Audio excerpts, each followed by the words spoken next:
तो झारखंड के पूर्व मुख्यमंत्री चंपई सोरेन पिछले 2 दिनों से चर्चा में हैं। चर्चा में इसलिए हैं, कहा जा रहा है कि वो झामुमो यानी झारखंड मुक्ति मोर्चा जो उनकी पार्टी है वो छोड़कर बीजेपी में शामिल हो सकते हैं। कल वो कोलकाता में थे और आज वो दिल्ली में थे। कहा जा रहा है कि कोलकाता में उनकी मुलाकात शुभेंदु अधिकारी से हुई और यहाँ पे दिल्ली में उनकी मुलाकात कृषि मंत्री शिवराज सिंह चौहान से हुई, ऐसे मीडिया रिपोर्ट्स में दावा किया जा रहा था। लेकिन चंपई सोरेन ने इससे पहले कहा कि वो कहीं नहीं जा रहे, जहां हैं वहीं रहेंगे। लेकिन अब एक लंबा चौड़ा पोस्ट किया है उन्होंने अपने सभी सोशल मीडिया प्लेटफॉर्म पर। इस समय आपको चंपई सोरेन का फेसबुक पेज दिख रहा है, यहां भी उन्होंने वो पोस्ट किया है। इसके अलावा उन्होंने एक्स पर भी पोस्ट किया है। तो मैं आपको बताता हूं उन्होंने आखिर क्या लिखा है और पूरा घटनाक्रम उन्होंने लिख दिया है और किस तरीके से उनके साथ झारखंड मुक्ति मोर्चा जो झामुमो पार्टी है, जेएमएम पार्टी है, उसमें उनके साथ क्या हुआ। तो मैं बताता हूं क्या लिखा उन्होंने। वो लिखते हैं, जोहार साथियों, आज समाचार देखने के बाद आप सभी के मन में कई सवाल उमड़ रहे होंगे। आखिर ऐसा क्या हुआ जिसने कोल्हान के एक छोटे से गांव में रहने वाले एक गरीब किसान के बेटे को इस मोड़ पर लाकर खड़ा कर दिया। अपने सार्वजनिक जीवन की शुरुआत में औद्योगिक घरानों के खिलाफ मजदूरों की आवाज उठाने से लेकर झारखंड आंदोलन तक मैंने हमेशा जन सरोकार की राजनीति की है। राज्य के आदिवासी मूलवासियों, गरीबों, मजदूरों, छात्रों और पिछड़े तबके के लोगों को उनके अधिकार दिलवाने का प्रयास करता रहा हूं। किसी भी पद पर रहा या नहीं, लेकिन हर पल जनता के लिए उपलब्ध रहा। उन लोगों के मुद्दे उठाता रहा जिन्होंने झारखंड राज्य के साथ अपने बेहतर भविष्य के सपने देखे थे। अब आता है इंपॉर्टेंट पॉइंट, देखिएगा।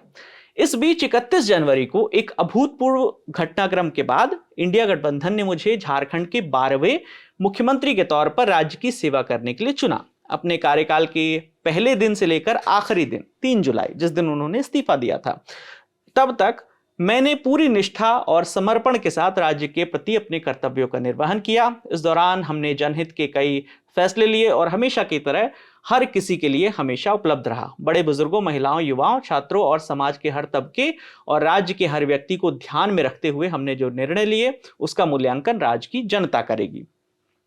जब सत्ता मिली तब बाबा तिलका मांझी, भगवान बिरसा मुंडा और सीदो कान्हू जैसे वीरों को नमन कर राज्य की सेवा करने का संकल्प लिया था। झारखंड का बच्चा बच्चा जानता है कि अपने कार्यकाल के दौरान मैंने कभी भी किसी के साथ ना गलत किया ना होने दिया। इसी बीच हूल दिवस के अगले दिन मुझे पता चला कि अगले 2 दिनों के मेरे सभी कार्यक्रमों को पार्टी नेतृत्व द्वारा स्थगित करवा दिया गया है। इसमें एक सार्वजनिक कार्यक्रम दुमका में था, जबकि दूसरा कार्यक्रम पीजीटी शिक्षकों को नियुक्ति पत्र वितरण करने का था। पूछने पर पता चला कि गठबंधन द्वारा 3 जुलाई को विधायक दल की एक बैठक बुलाई गई है। तब तक आप सीएम के तौर पर किसी कार्यक्रम में नहीं जा सकते, ऐसा उन्होंने आरोप लगाया है। क्या लोकतंत्र में इससे अपमानजनक कुछ हो सकता है कि एक मुख्यमंत्री के कार्यक्रमों को कोई अन्य व्यक्ति रद्द करवा दे? अपमान का ये कड़वा घूंट पीने के बाद मैंने कहा कि नियुक्ति पत्र वितरण कार्यक्रम सुबह है, जबकि दोपहर में विधायक दल की बैठक होगी, तो वहां से होते हुए मैं उसमें शामिल हो जाऊंगा। लेकिन मुझे इनकार कर दिया गया। पिछले 4 दशकों से अपने बेदाग राजनीतिक सफर में मैं पहली बार भीतर से टूट गया। समझ नहीं आ रहा था कि क्या करूं। 2 दिन तक चुपचाप बैठकर आत्ममंथन करता रहा। पूरे घटनाक्रम में अपनी गलती तलाशता रहा। सत्ता के लोभ रत्ती भर भी नहीं था, लेकिन आत्मसम्मान पर लगी इस चोट को मैं कैसे दिखाता, अपने द्वारा दिए गए दर्द को कहां जाहिर करता। जब वर्षों से पार्टी के केंद्रीय कार्यकारिणी की बैठक नहीं हो रही है और एक तरफा आदेश पारित किए जाते हैं, तो फिर किसके पास जाकर अपनी तकलीफ बताता। यहां पर उन्होंने जो मौजूदा मुख्यमंत्री है हेमंत सोरेन, उन पर निशाना साधा है।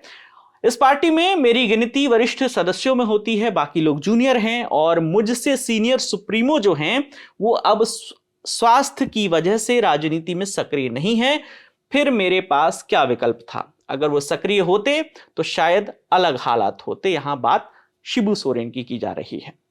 कहने को तो विधायक दल की बैठक बुलाने का अधिकार मुख्यमंत्री का होता है, लेकिन मुझे बैठक का एजेंडा तक नहीं बताया गया था। बैठक के दौरान मुझसे इस्तीफा मांगा गया। मैं आश्चर्यचकित था, लेकिन मुझे सत्ता का मोह नहीं था, इसलिए मैंने तुरंत इस्तीफा दे दिया। लेकिन मेरे आत्मसम्मान पर जो चोट लगी थी उससे दिल भावुक था। आगे क्या लिखते हैं चंपई सोरेन? वो लिखते हैं कि पिछले 3 दिनों से हो रहे अपमानजनक व्यवहार से भावुक होकर मैं आंसुओं को संभालने में लगा था, लेकिन उन्हें सिर्फ कुर्सी से मतलब था। मुझे ऐसा लगा मानो उस पार्टी में मेरा कोई वजूद ही नहीं है, कोई अस्तित्व ही नहीं है, जिस पार्टी के लिए हमने अपना पूरा जीवन समर्पित कर दिया।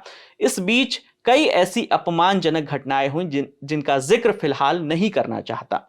इतने अपमान और तिरस्कार के बाद मैं वैकल्पिक राह तलाशने पर मजबूर हो गया हूं। मैंने भारी मन से विधायक दल की उसी बैठक में कहा था कि आज से मेरे जीवन का नया अध्याय शुरू होने जा रहा है।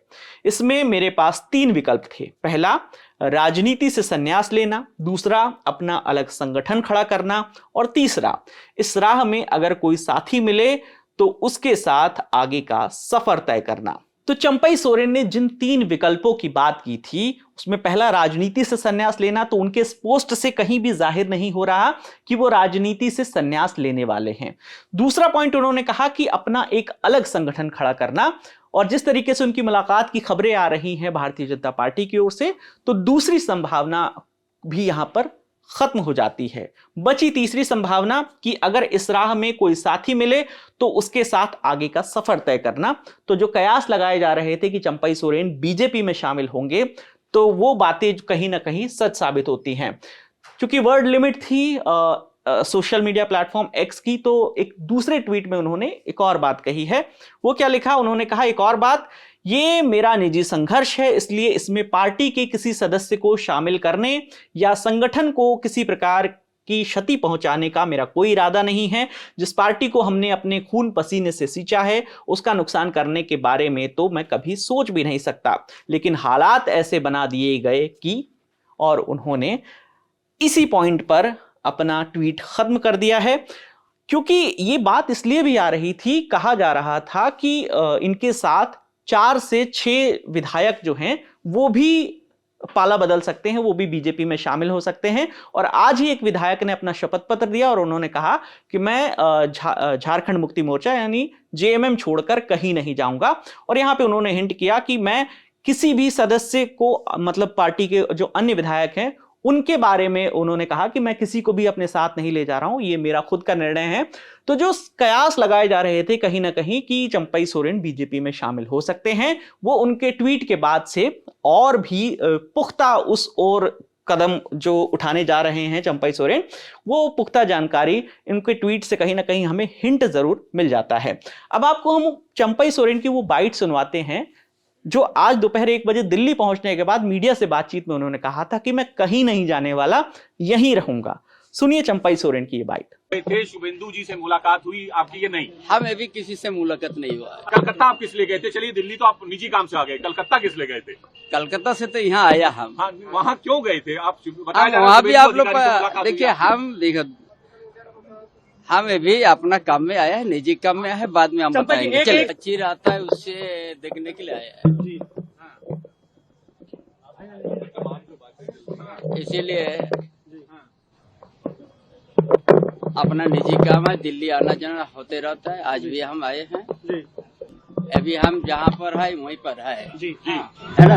हाँ, और अपना निजी काम में दिल्ली आए। लेकिन सर बीजेपी ज्वाइन करेंगे, बीजेपी ज्वाइन कर रहे हैं या नहीं? हाँ या ना सर, ये तो क्लियर कर सकते हैं आप। देखिए, हमने बोल दिया जहाँ पर अभी है वहीं पर है।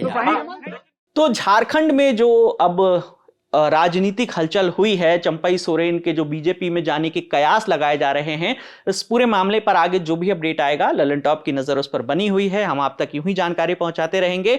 इस पूरे मामले पर आपकी जो भी राय है आप हमें कमेंट सेक्शन में जरूर बताइएगा। कैमरे के पीछे मेरे साथी जतिन है, मेरा नाम विकास वर्मा है। देखते रहिए दी ललन टॉप। शुक्रिया।